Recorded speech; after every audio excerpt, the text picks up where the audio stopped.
ఉచిత IVF IUI consultation, ఉచిత ultrasound scan. 49 అంటే సంతానం, 49 అంటే సంతోషం. రాజకీయాల్లో కులాలకు ఉండే ప్రాధాన్యం గురించి అందరికీ తెలుసు.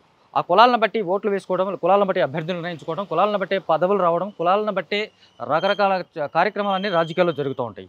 అలాగే సినిమా ఇండస్ట్రీ కూడా కొన్ని కులాల చేతుల్లోనే ఉందన్న విషయం చాలా కాలంగా వింటూనే ఉంటున్నాం.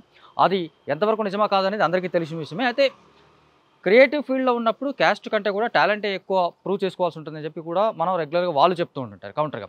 బట్ ఎలా చూసినా సినిమా ఇండస్ట్రీలో క్యాస్ట్ అనేది ఒక కీలక పాత్ర పోషిస్తుంది అనేది చాలామంది ఓపెన్గానే చెప్పేటువంటి మాట.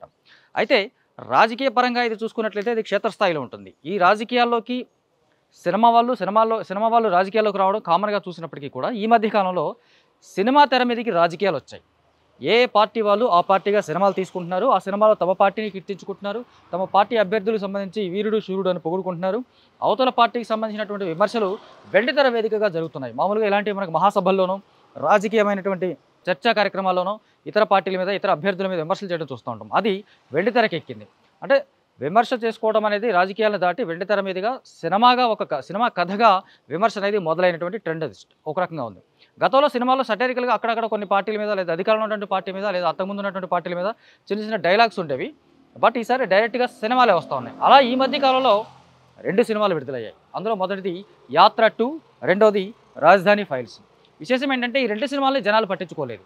ఈ 2 సినిమాలకు సంబంధించి కమర్షియల్గా డిజాస్టర్ కంటే దారుణమైనటువంటి పరిస్థితి కనిపిస్తూ ఉంది. కేవలం ఆ రాజకీయ పార్టీల యొక్క ప్రాపకం కోసమో లేదా ఆ రాజకీయ పార్టీలని హైలైట్ చేయడం కోసం తీసినటువంటి సినిమాలుగా ప్రేక్షకులు వీటిని గుర్తించారు, తిరస్కరించారు. యాత్ర సినిమా గతంలో వచ్చినప్పుడు కొంతవరకు ఆ సినిమాని ఆదరించిన మాట వాస్తవం. అప్పటికి జగన్ పాదయాత్ర చేయడం, ఆ సినిమా ఆ తర్వాత అతని అధికారంలోకి రావడానికి కొంతవరకు దోహదపడింది. కాకపోతే వైఎస్ రాజశేఖర రెడ్డి అనగానే ఒక రకమైనటువంటి సెంటిమెంట్ తెలుగు రాష్ట్రాల్లో ఉంది కాబట్టి అతను కేవలం పాదయాత్ర అతను అధికారంలోకి వచ్చిన తర్వాత తీసుకున్నటువంటి కొన్ని ఎఫెక్టివ్ డెసిషన్స్ ఏవైతే ఉన్నాయో వాటి మీద ఫోకస్ చేస్తూ రాసుకున్నటువంటి ఆ కథనం అప్పుడు ఆడియన్స్కి నచ్చింది. అయితే ఇప్పుడు వచ్చేసరికి సీన్ మారింది. ఆంధ్రప్రదేశ్లో రాజకీయం చాలా దారుణంగా మారిపోయింది. రెవెంజ్ పాలిటిక్స్ అనేది ఒక రకం నడుస్తూ ఉంది.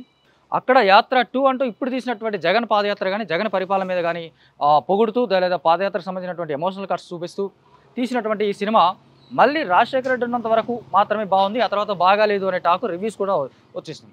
అయినప్పటికీ ఈ సినిమా తెలంగాణ రాష్ట్రంలో ఎలాంటి ప్రభావం చూపించలేదు. కమర్షియల్గా కానీ అసలు టికెట్స్ పరంగా కానీ థియేటర్స్ పరంగా కానీ తెలంగాణ రాష్ట్రంలో ఈ సినిమాని పెద్దగా పట్టించుకునే వాళ్ళు లేరు. బట్ ఆంధ్రప్రదేశ్లో ఇప్పుడు జగన్ సభలకి లక్షలాదిగా జనం వస్తున్నారని చెప్పుకుంటున్నారు కానీ ఆ మేరకు ఈ సినిమాని చూడడానికి జనం రాలేదు అనేది వాస్తవం.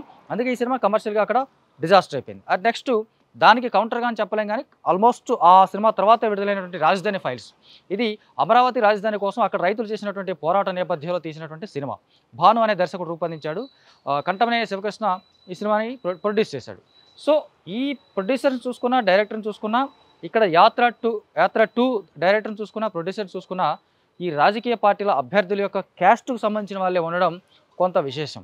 నిజానికి ఇదే విషయం మహి వి రాఘవని, అది యాత్ర 2 సినిమా దర్శకుడు మహి వి రాఘవని చాలామంది అదే వేదికగా అడిగారు. రెడ్డి కాబట్టి జగన్ కోసం సినిమా తీసేవా అని. దానికి అతను ఇచ్చిన కౌంటర్ కూడా చాలా ఆశ్చర్యంగా, గతంలో బాలకృష్ణ హీరోగా ఎన్టీ రామారావు బయోపిక్ అంటూ కథానాయకుడు మహానాయకుడు అని తీశారు కదా, ఆ సినిమాల దర్శకులు ఎవరు, ఆ సినిమాని ప్రొడ్యూస్ చేసింది ఎవరు, ఆ కులం వాళ్ళు కాదా అని ఆయన ఇండైరెక్ట్గా లేదా డైరెక్ట్గానే అక్కడ చెప్పిన మాట విశేషంగా అనిపించింది. ఆ తర్వాత ఇప్పుడు చూసుకున్నా అంతే.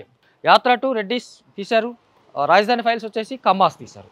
సో ఇక్కడ ఈ క్యాస్ట్ బేస్డ్గా కూడా జనం సినిమాలు చూసారా అన్న విషయం మనకు కొంతవరకు అర్థమవుతుంది.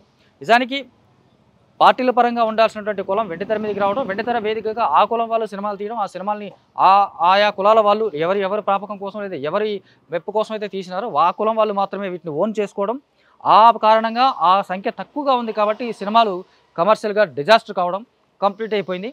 సో ఇప్పుడు రాజధాని ఫైల్స్ వచ్చే ఎన్నికల మీద ప్రభావం చూపిస్తుందంటే ఖచ్చితంగా చూపించదు అని ఈ సినిమా వెండితెర వేదికగా ప్రూవ్ చేసింది. అలాగే యాత్ర 2 వల్ల జగన్కి ఏమైనా ఉరుగుతుందా అంటే అంత అవకాశం లేదు, అంత సీన్ లేదనేది కూడా మనకి ఈ సినిమా రిజల్ట్ చెప్తోంది.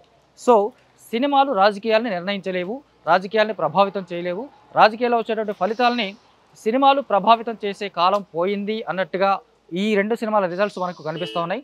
అలాగే ఈ సినిమాలు రూపొందిస్తున్న వాళ్ళు కూడా ఆయా కులాల వాళ్ళకి చెందిన వాళ్ళు కావడం కూడా ఒక రకంగా పెద్ద మైనస్ అయిపోయింది. సో అటు యాత్ర 2, రాజధాని ఫైల్స్ ఆడియన్స్ను ఆయా పార్టీలను ఆకట్టుకున్నాయేమో కానీ లేదా ఆయా పార్టీల నాయకులను మెప్పించాయేమో కానీ ఆ పార్టీ క్యాడర్ని కొంతవరకు ఆకట్టుకున్నాయేమో కానీ ఓవరాల్గా చూసుకుంటే సినిమాలుగా వెండితెర మీదుగా చేసినటువంటి ఈ రాజకీయం డిజాస్టర్ అయిందనే చెప్పాలి.